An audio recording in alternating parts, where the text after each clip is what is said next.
지난 30만 년간 인류의 삶은 생존을 거의 유지하는 수준이었습니다. 100년이 3,000번은 지나야 하는 긴 기간 동안 농업혁명이 일어나고 온갖 기술이 발전해도 인류는 항상 추위와 배고픔에 떨다가 질병으로 일찍 죽었습니다. 17세기를 예로 들어볼게요. 아기 넷이 태어나면 그중 한 명은 철돌 전에 죽었고 나머지 3명은 40을 넘기지 못했습니다. 남녀노소 할 것 없이 식수를 길어오는데 오랜 시간을 쏟아부어야 했고 목욕은 어쩌다 한 번씩만 할 수 있었습니다. 대부분이 시골에서 태어난 곳을 벗어나지 못했습니다. 글을 읽지도 쓰지도 못한 채 매일 고된 노동을 반복해야 했습니다. 하루 종일 일해도 먹을거리는 보잘것 없었고 항상 배를 굶주려야 했죠. 반면 지금 우리는 아주 예외적인 시대를 살고 있습니다.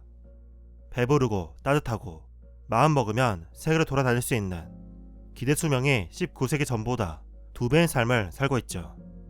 글을 읽는 게 당연하고 원하는 공부를 마음껏 할 수 있습니다. 왜 과거 인류는 기술의 발달에도 가난한 삶을 살았을까요? 왜 19세기 산업화 이후가 되어서야 생활 수준이 14배 좋아지고 기대 수명이 2배 이상으로 늘어난 걸까요? 인류의 여정은 인류가 어떤 과정을 거쳐서 지금에 이르렀는지 조망하는 책입니다. 인류의 역사를 하나의 이론으로 설명하는 통합성장 이론의 창시자 오데드 갤로어 교수의 책이죠. 하루하루 내 인생만 걱정하며 살다가 책을 읽으며 보게 된 인류의 성장은 무언가 경이로움을 줍니다. 나라는 사람이 전체 인류의 여정 속에서 어디에 서 있는지를 알게 해줍니다. 우리가 학생 때 그토록 싫어하고 지겨워했던 공부가 인류의 여정을 바꿀 정도로 소중하고 예외적인 것임을 알게 되기도 하죠. 자, 그럼 지금부터 인류의 여정을 함께 떠나봅시다. 이 영상이 끝나는 순간 여러분은 인류의 역사를 하나의 흐름으로 파악하게 될 것입니다. 먼저 한 마을을 상상해 볼게요. 어떤 사람이 철제 쟁기를 발명하면서 밀을 효율적으로 재배하기 시작했습니다. 빵 생산량이 늘어나고 마을 사람들은 풍족하게 배를 채울 수 있게 되었습니다. 먹을 게 풍족해지고 생활에 여유가 생기자 마을 사람들은 아이를 더 많이 낳기 시작했습니다.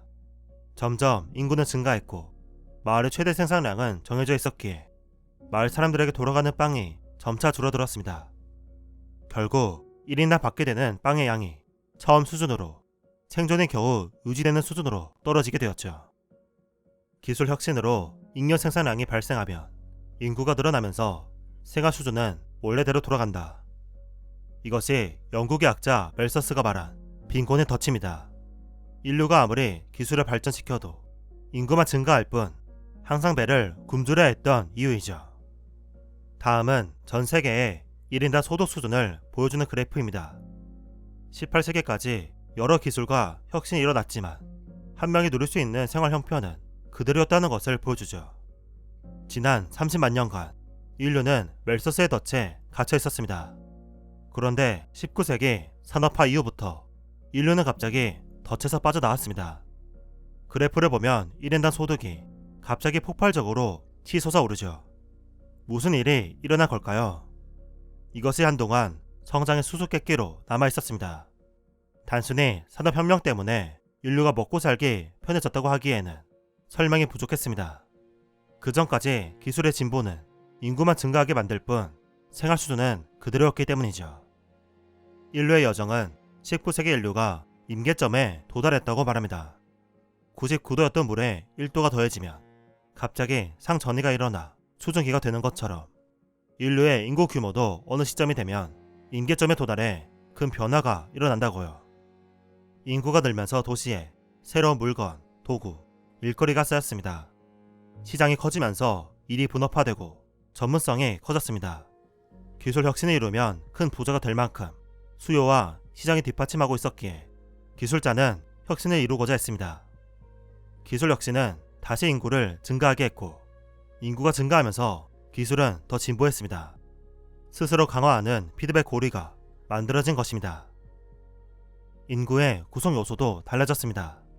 단순히 많은 아이를 낳아 농사를 짓게 한 가구는 소득이 줄어 오히려 적은 아이만 살아남고 전문성에 투자한 가구는 소득이 늘어나 오히려 더 많은 아이를 남겼습니다. 전문성을 가진 가구는 자손도 전문성을 가질 수 있게 교육에 투자했습니다. 점점 전문성을 가지고 인적 자본에 투자하는 가구가 증가했습니다. 산업화 기간 동안 단순히 인구만 증가한 것이 아니라 교육을 중요시하는 가구의 비중이 증가한 것입니다.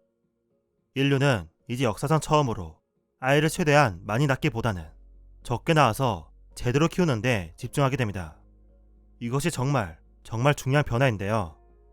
산업혁명이라고 하면 어떤 사람들은 다음 사진처럼 아동 노동으로 학대받는 아이를 떠올릴 수 있습니다. 하지만 인류의 여정은 다음과 같이 말합니다. 바로 그 시기에 산업화가 가장 진전된 바로 그 지역에서 아동 노동을 금지하고 초등학교가 설립되었다. 인류사에서 교육은 특권층만의 것이었습니다. 지배층만이 읽고 쓰기, 산술, 회계를 배웠죠. 그런데 산업화가 이루어지면서 숙련 노동에 대한 수요가 급격히 늘어났습니다.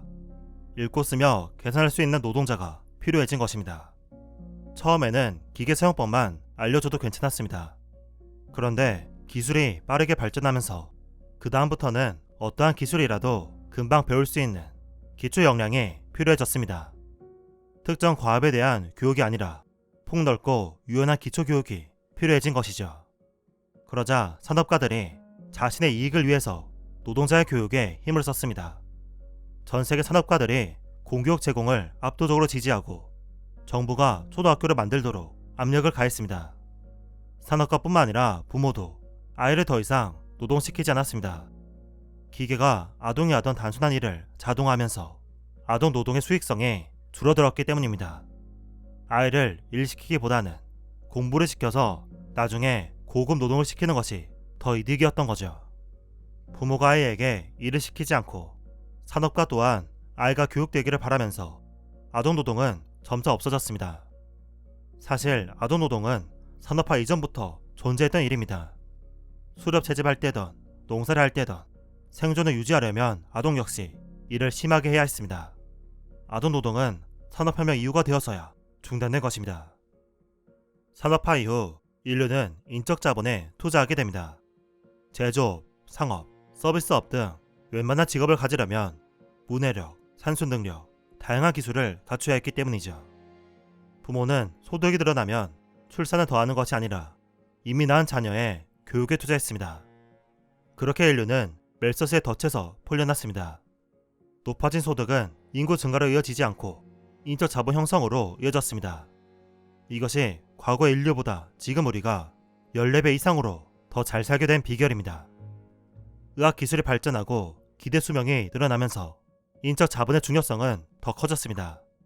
한번 교육에 투자하면 평생에 걸쳐 얻을 수 있는 수익이 늘어났기 때문이죠. 이와 함께 여성의 일자리가 늘어나고 여성 임금이 증가하면서 출산율은 더 떨어졌습니다. 출산에 대한 기회 비용이 커졌기 때문이죠. 점점 인류는 결혼을 늦추고 출산을 덜 하게 되었습니다. 출산율이 크게 떨어지면서 인류는 온갖 기술 발전의 혜택을 제대로 누리게 되었습니다. 윤택하고 여유로운 생활 수준을 가지게 되었죠. 이것이 지난 30만 년간 인류가 지나쳐온 여정입니다. 그동안 온갖 사건, 사고, 전쟁이 일어났지만 그것은 표면 위에서 일어난 이야기입니다. 즉 인류의 여정은 인류의 역사를 제대로 살펴보려면 이야기의 파도가 아니라 표면 밑에 흐르는 조류를 살펴봐야 한다고 말합니다. 그 조류의 핵심은 인구 규모, 기술 진보, 인적 자본을 중요시하는 문화에 있습니다. 영상 초반에 보여드린 그래프의 오른쪽 끝을 확대해보면 다음의 그래프가 나옵니다. 인류가 멜서스의 덫에서 빠져나오긴 했지만 지역별로 그 시기에 차이가 있었습니다. 무엇이 이러한 불평등을 만들고 지난 200년간 그 불평등을 키워온 걸까요? 지금까지 소개한 내용이 책 인류의 여정의 일부였다면 2부에서는 이 불평등의 기원에 대해 탐색해 나갑니다. 지금 세계의 불평등까지 이해해야 인류의 역사를 모두 이해하는 것이겠죠. 책을 읽으면서 저는 멜서스의 덫에 걸려 생존을 겨우 했던 지난 인류를 떠올리며 지금 우리가 살고 있는 이 시대가 인류사적으로 참 예외적인 시대라는 것을 알게 되었습니다. 그리고 공부를 할 수 있다는 것, 아이일 때 일하는 것이 아니라 인적 자본을 쌓을 수 있는 것이 인류의 흐름을 바꿀 정도로 중요하면서 소중한 것임을 느끼게 되었습니다. 인류의 여정을 직접 책과 함께 떠나보시길 바랍니다. 꽤 좋은 여정이 될 거라 자신합니다. 책그림이었습니다. 감사합니다.